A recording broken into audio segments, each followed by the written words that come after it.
Bonjour. Troisième partie consacrée au comptage nucléaire avec le compteur nucléaire simulé que je vous ai déjà présenté. Nous allons aborder dans cette troisième partie le domaine des incertitudes, un concept qui est relativement délicat et que l'on va aborder doucement. Voilà. Alors, je reprends mon compteur. Toujours la même condition expérimentale, hein, voilà, c'est distance 6 cm, hein, mon détecteur est défini. On va prendre une source étalon de 10 kBq, on va recommencer le rendement rapidement, voilà, on prend 10 becquerels, on va faire un comptage, donc un comptage brut, c'est-à-dire le net source plus un bruit de fond qui vient se rajouter. Voilà, on obtient 1084. Alors, première question, quelle est l'incertitude sur cette valeur de mesure, sur cette valeur de comptage? Voilà, je vous laisse un petit peu réfléchir. Si vous êtes tenté de me répondre racine de 1084, je vous dirai non. En fait, la réponse est beaucoup plus simple, c'est zéro. Hein, pourquoi? Parce que dans l'absolu, nous n'avons aucune incertitude sur 1084. Hein, vous voyez tous 1084, il n'y a pas de... Voilà, en plus, c'est un nombre entier, hein, donc, on n'a aucun doute sur la valeur de cette mesure en soi. Voilà. Alors, si on veut faire émerger le concept d'incertitude, il faut, et c'est là que ça devient un petit peu délicat, d'accord, qu'il faut un petit peu sortir du cadre habituel. Hein, il faut bien préciser justement le cadre de pensée. Alors, comment peut-on faire émerger le concept d'incertitude? Il faut commencer par dire que ce comptage, c'est un effet. Hein, et on va modéliser la cause. On va dire la cause, c'est en soi une variable aléatoire. Alors vous le savez, c'est une variable aléatoire qui suit une loi dite loi de Poisson. D'accord, dont la propriété essentielle, on y reviendra plus tard, c'est que l'écart type est égal à la racine carrée de la valeur moyenne en termes de valeur vraie. Donc en fait, cette valeur particulière qui est une réalisation particulière de cette variable aléatoire, hein, voilà, 1084, c'est connu. Ce que je ne connais pas, c'est le paramètre de la loi de Poisson. Hein. La loi de Poisson a un paramètre unique, que l'on note habituellement mu, hein, et c'est ce paramètre-là qui correspond en fait à la moyenne vraie, que je ne connais pas. Et c'est lorsque je vais estimer ce paramètre mu avec, faute de mieux, un premier et unique comptage, 1084, que va émerger le concept d'incertitude. Incertitude sur la valeur du paramètre mu. D'accord? Voilà. Donc, voilà, il faut tout ce cadre de pensée. J'y reviendrai dans une vidéo ultérieure. Hein. On verra ça, d'un petit peu plus près. Alors, on pourrait dire maintenant l'incertitude sur ce paramètre mu, effectivement, c'est racine de 1084.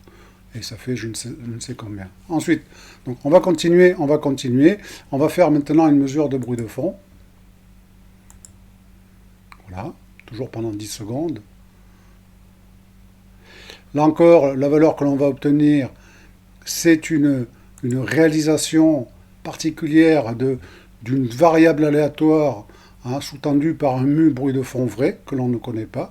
Hein, donc là encore, on aura une incertitude sur le paramètre de bruit de fond lorsqu'on va l'estimer par 42. Et ensuite, on vient calculer le comptage net, donc la différence des deux. Hein, c'est-à-dire, alors je vous rappelle le problème. Dans 1084, on a eu 1084 interactions dans le détecteur. Certaines étaient générées par les gammas issus de ma source de césium 137, et d'autres interactions étaient générées par le rayonnement ambiant, le bruit de fond. D'accord ? Et je ne connais pas la valeur exacte du bruit de fond durant ce premier comptage brut. Donc la valeur 42 que l'on va enlever n'est qu'une estimation du bruit de fond réel dans le premier comptage. D'accord ? Donc on génère ce second bruit de fond qu'on enlève, transporte avec lui son incertitude. Hein, d'accord ? Voilà. Et donc on obtient un net égal à 1042. Et maintenant, l'incertitude sur ce comptage net, là encore, en tant qu'estimateur du paramètre vrai, mu net, d'accord, eh bien, il provient d'une différence brute moins bruit de fond. Les variances, donc les incertitudes, c'est mathématiquement un écart type, hein, même si ça ne représente pas une dispersion, ça reste un écart type de la loi de probabilité du paramètre vrai. Oui, je sais, ça pique. D'accord ? Et comme là, on a une différence brute moins bruit de fond, eh bien, en fait, la variance finale, c'est c'est la somme des variances, c'est-à-dire ben, c'est 1084 plus 42. Je parle ici de variance. Hein, pour avoir l'écart type, ben, il faut prendre la racine carrée. D'accord? Donc ça sera brut plus bruit de fond. Et comme brut, on peut l'estimer comme étant égal à net plus bruit de fond, on pourra écrire que c'est égal à net plus 2 fois le bruit de fond. Ça, c'est la variance.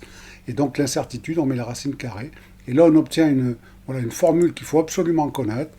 C'est-à-dire, et là je parle d'incertitude élargie, U sur le comptage net, c'est K, donc K on va prendre un facteur 2, hein, c'est K, racine de net plus 2 fois le bruit de fond. Ça c'est la formule qu'il faut connaître. Ce que l'on voit ici, c'est que la valeur de bruit de fond, elle intervient 2 fois. Hein. Une première fois parce que le bruit de fond est dans le brut, et une seconde fois parce qu'on fait une correction de bruit de fond. Hein, donc on a deux estimations indépendantes d'un même bruit de fond moyen vrai. Voilà. Alors ça, à terme, c'est important parce que lorsque le net va baisser, eh bien, il arrivera un moment où l'incertitude sur le net pourra être plus grande que le net lui-même. Et c'est là qu'on va commencer à avoir des problèmes, etc., etc. On y viendra, d'accord? Donc voilà, je vais donc faire le calcul, hein, donc je clique dessus ici, hein, voilà, donc ça nous fait, alors pour préciser que c'est une incertitude, je mets toujours plus ou moins, voilà. C'est 67, hein. Alors lorsqu'on fait le calcul, c'est 67. Ensuite, on va calculer l'incertitude relative. Alors, l'incertitude relative, c'est l'incertitude sur le comptage net rapporté au comptage net lui-même. Voilà. Donc, en général, ça s'exprime en pourcentage. Voilà, donc c'est du 6,4%. D'accord? Bien, on continue. Ensuite, donc, on va noter le temps de comptage. Le rendement mesuré, je vous rappelle la formule, d'accord? C'est net sur l'activité des talons que divise le temps. Voilà. Et donc je vais appuyer sur le bouton et on a de suite le rendement, voilà, 1,04. Alors l'incertitude sur ce rendement, on en aura besoin parce que le rendement il n'est qu'estimé. D'accord? Si je refais une autre mesure, j'aurai une autre valeur du rendement. Donc le rendement expérimental il va fluctuer. D'accord? Donc l'incertitude sur le rendement, ben, c'est là encore sur une mesure unique, c'est la dispersion potentielle, etc. etc. Hein, comme Ferro, mes vidéos précédentes. Et alors, ce que l'on peut dire dans la mesure où le rendement hein, s'exprime comme un produit, ou ici un quotient de deux grandeurs représentées par une variable aléatoire, le comptage net et l'activité de l'étalon qui n'est pas parfaitement déterminée puisqu'on a une incertitude de type B, hein, on a dit plus ou moins 3% à k égale 2, eh bien l'expression hein, pour obtenir l'incertitude sur le rendement, il faut en passer par les incertitudes relatives. Et là, la formule est relativement simple, même approchée. Hein, c'est une approximation. On peut montrer qu'au premier ordre, l'incertitude relative sur le rendement, c'est la somme quadratique des incertitudes relatives sur le net et sur l'activité étalon. D'accord? Voilà. Donc, bien sûr, tout cela sous la racine carrée. Donc voilà le calcul, hein, voilà, vous l'avez ici. Hein, donc on avait 6,4% pour le net, on a 1,5%, on a 1,5% pour l'incertitude sur les talons, et en combinant tout ça, on obtient 7,1%. Voilà la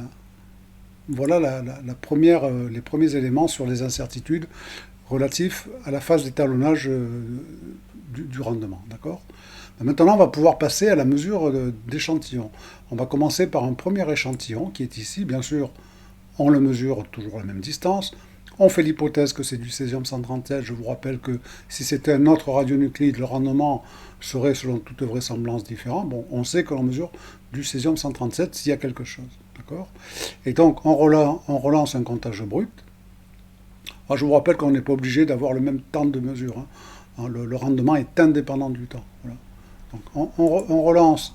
Alors, je vous laisse regarder le compteur. Voilà, on a 197. On note. On refait un bruit de fond. Alors, une petite remarque, hein, sur le manip comme ça, on pourrait réutiliser le même bruit de fond.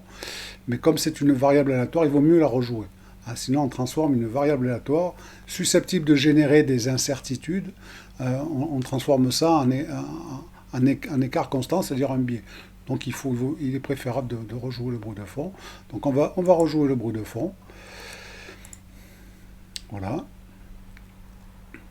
Notez au passage, hein, on peut le dire d'ores et déjà, on voit bien que le compteur tourne moins vite, hein, donc on va le noter. On a le comptage net comme précédemment. L'incertitude sur le comptage net, c'est la même formule. Ça nous fait plus ou moins 31. L'incertitude relative, eh ben, c'est du 20%. Donc c'est pas négligeable. Hein. D'accord. Les valeurs de comptage sont plus petites, ici en brut. Donc on a une incertitude, ce qu'on pourrait appeler une précision. Il ne faut pas dire précision, mais hein, qui est plus faible. D'accord. Une incertitude plus grande, donc une précision. On renote la durée de comptage et l'activité mesurée. Hein, je vous rappelle, l'activité mesurée, c'est selon cette formule-là. Voilà, on a l'activité mesurée. D'accord. Voilà. Donc on a 1468 becquerels. Maintenant, ce qui va être intéressant, c'est d'avoir l'incertitude absolue en termes donc de becquerels sur cette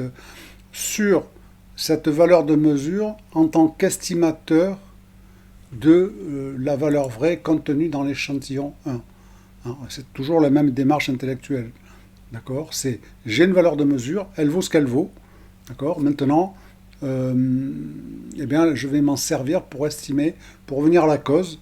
D'accord. Hein, je pars de l'effet, je remonte à la cause pour estimer l'activité contenue dans mon échantillon. Étant entendu que s'il y a une activité, on va la considérer comme étant une valeur parfaitement déterminée, c'est qui n'est pas totalement aberrant en soi. Je vous rappelle que c'est lié à un nombre de noyaux. Hein, et que dans l'absolu, sur une mesure de 10 secondes de césium 137, on peut considérer que le nombre de noyaux n'évolue pas. D'accord. Donc la formule eh bien, il faut en passer là aussi, hein, dans la mesure où on a encore là un quotient, d'accord, le net sur le rendement. Hein, on considère que le temps il est parfaitement déterminé. Il faut en passer par les incertitudes relatives. Et là encore, la formule, bah, c'est la somme quadratique des incertitudes relatives, le tout sous la racine. Donc l'incertitude relative sur l'activité, c'est U de A, sur l'activité mesurée. Donc l'incertitude absolue, bah, c'est l'incertitude qui est ici, hein, donc somme quadratique des incertitudes relatives, fois K, le facteur d'élargissement, de que multiplie l'activité. D'accord. Voilà. Donc lorsqu'on applique cette formule-là, eh bien, on obtient plus ou moins 315. D'accord. Alors, cette incertitude, qu'est-ce qu'elle va nous permettre de construire? Elle va nous permettre de construire un intervalle de confiance avec un niveau de confiance de 95% que je construis ici, c'est-à-dire la valeur mesurée moins 315, la valeur de mesurée plus 315. Ça nous permet de construire un intervalle de confiance qui va ici de 1153 becquerels à 1783. Alors qu'est-ce qu'il nous dit cet intervalle de confiance? Il nous dit que l'activité réellement contenue dans notre source se situe avec 95% de probabilité dans cet intervalle-là. D'accord. Voilà. Alors il y a plus de chances qu'il soit vers le centre de cet intervalle, c'est-à-dire vers la valeur mesurée, que vers les bords, entre guillemets. D'accord. Voilà. Voilà à quoi sert l'incertitude. Hein. Ça permet de construire un intervalle de confiance sur la valeur vraie, c'est-à-dire la valeur réellement contenue dans l'échantillon. Hein, ce que j'ai initialement rappelé, hein, la cause. Hein. D'accord. Ensuite, on va passer au deuxième échantillon. Deuxième échantillon, voilà, il est vert. C'est parti, on mesure toujours pendant 10 secondes. Alors, j'y reviendrai dans la quatrième partie, hein, sur les seuils de décision. Il est important ce dernier échantillon. Regardez bien ce qui se passe lorsque je compte. Voilà le taux de comptage. 48. Hein. C'est bien qu'il va y avoir un problème. Je fais maintenant un bruit de fond.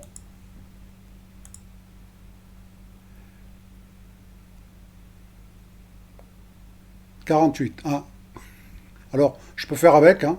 C'est un cas particulier. Trop particulier, je vais refaire un petit bruit de fond, je me mets en comptage rapide. Hein. J'aurais pu le traiter, mais voilà. Alors 51, ça va me donner un net négatif, mais tout ce que je fais là, c'est jouable. Hein. Je pourrais faire avec. Je reviendrai. Allez, on va commencer avec un bruit de fond à 41. Voilà.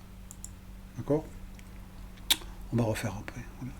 Donc, avec ces deux valeurs, brut et bruit de fond, je peux avoir un net estimé. Hein. L'incertitude, ben, c'est plus ou moins 19 à k égale 2, soit une incertitude relative de 269%. Là, ça commence à faire un petit peu mal. D'accord. Je note la durée de comptage. Je calcule à partir de ce net-là, voilà, sans état d'âme, l'activité, hein, activité mesurée. J'ai une valeur, j'ai 67 becquerels, d'accord.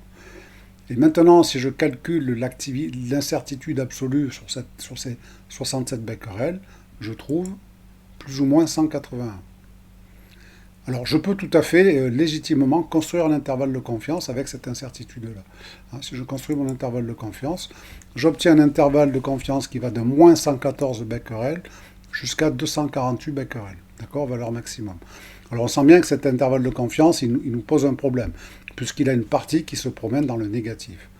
Voilà. Bon, étant entendu que la valeur vraie ne peut pas être négative, eh bien la solution est simple. On tronque cet intervalle de confiance et on part de zéro, tout simplement. Voilà. Voilà. Bon, c'est aussi simple que ça, d'accord. Alors certains diraient c'est bayésien, oui si vous voulez c'est bayésien, mais c'est assez intuitif. Alors cet intervalle de confiance, il nous dit quelque chose. Alors il est effectivement asymétrique. On peut oublier la valeur moyenne, hein, elle perd de son sens ici, hein, je vais y revenir. Hein, mais elle nous dit quelque chose. Elle nous dit que la valeur vraie, contenue dans l'échantillon vert, se situe entre 0 becquerel inclus, ce qui signifie, et là c'est important, qu'il est possible qu'il n'y ait rien. Voilà. Et si d'aventure il y a quelque chose, ça ne dépassera pas 248 becquerels. C'est une information. D'accord ? Malgré que l'on ait une incertitude relative supérieure à 100%, dans beaucoup de laboratoires, on a des gens, aussitôt qu'ils ont une incertitude relative supérieure à 100%, ils jettent tout par la fenêtre, d'accord, et ils recommencent tout. Alors, c'est un petit peu dommage, parce que si c'est une mesure qui vous a pris 15 jours, avant de la jeter, regardez si elle ne nous donne pas des informations. Donc là, on a quand même une information qui nous dit, ben voilà, c'est compris entre 0 et 248 becquerels, d'accord. Voilà. Alors de toute façon, on sait que c'est moins actif que le premier échantillon. Déjà, pour commencer. Puisque mon maximum, j'ai à peu près 248, 250 becquerels. Voilà. L'information la plus intéressante, hein, ce sont vraiment les deux limites. Limite basse, 0 becquerel, il est possible qu'il n'y ait rien. S'il y a quelque chose, ça ne dépassera pas, en valeur vraie, 248 becquerels. Vous pouvez arrondir à 250. D'accord ? Alors, juste une remarque pour illustrer cette incertitude qui est gigantesque, qui est relativement très élevée. Alors ici, si vous faites la variation relative entre le max et le min, si vous faites le rapport du max au min, c'est infini. Hein, donc, moi je dis souvent aux gens, si vous avez des incertitudes relatives supérieures à 100% et que ça vous dérange, ne calculez pas les incertitudes relatives. C'est aussi simple que ça. Mais ce que je vous montre là, c'est qu'on peut avoir des informations, même avec des mesures aussi faibles. Y compris si on avait... Alors, je vais recommencer les mesures, maintenant vous allez voir. En appuyant sur ce bouton, je vais randomiser, je vais faire des tirages instantanés, brut étalon et bruit de fond. Hein. Je randomise les deux. Et ce qui est important, c'est de regarder l'activité mesurée à chaque fois. Voilà. Hein, donc, je répète mes mesures. Voilà, là, j'ai 109 becquerels. Moins 111, hein, donc là j'ai un net négatif. Avec une telle information, on peut construire un intervalle de confiance avec un maximum qui a baissé. D'accord ? Et voilà, donc voilà, on retrouve 67 becquerels. On voit que cette grande variabilité de la valeur de mesure démontre qu'effectivement sur une mesure unique, on puisse avoir une incertitude aussi élevée. D'accord ? Donc, quelque part, vous voyez, la valeur de mesure, la valeur moyenne, elle n'est pas stabilisée du tout. Hein, d'accord ? L'incertitude est beaucoup plus stabilisée ici. Hein, d'accord ? La valeur maximale haute est relativement plus stable en soi. Voilà. Donc, voilà ce que l'on peut dire avec les incertitudes hein, sur des mesures nucléaires. Ah, donc c'est relativement simple. C'est relativement simple. Et je reviendrai sur ce problème, et notamment comment traiter cet échantillon 2, avec une autre approche, qui est l'approche seuil de décision. D'accord ? Voilà. Donc il faudra oublier un petit peu ce qu'on a dit en termes d'incertitude. Hein, voilà. Alors on verra que c'est une approche qui en soit fondamentalement différente. Hein, ici, la démarche incertitude, on raisonne dans le sens effet vers cause, d'accord ? C'est-à-dire on construit une loi de probabilité des valeurs vraies, qui sont les causes en soi. On verra que l'approche seuil de décision, qui nous intéressera pour traiter le cas de cet échantillon 2, qui est quand même en soi problématique, hein, parce que là, notez bien qu'on a une incertitude maximale.